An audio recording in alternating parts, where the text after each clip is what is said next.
وإسماعيل واليسع ويونس ولوطا وكلا فضلنا على العالمين.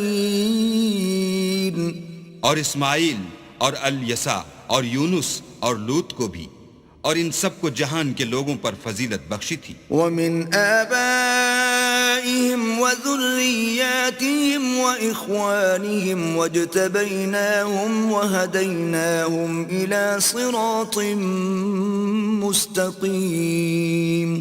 اور بعض کو ان کے باپ دادا اور اولاد اور بھائیوں میں سے بھی، اور ان کو برگزیدہ بھی کیا تھا اور سیدھا رستہ بھی دکھایا تھا.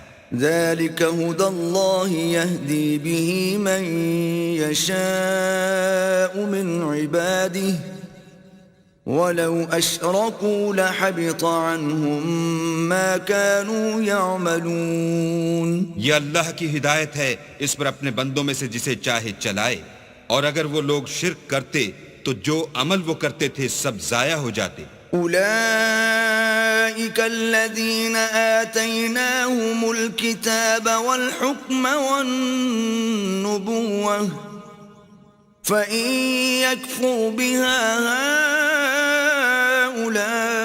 هؤلاء فقد وكلنا بها قوما ليسوا بها بكافرين.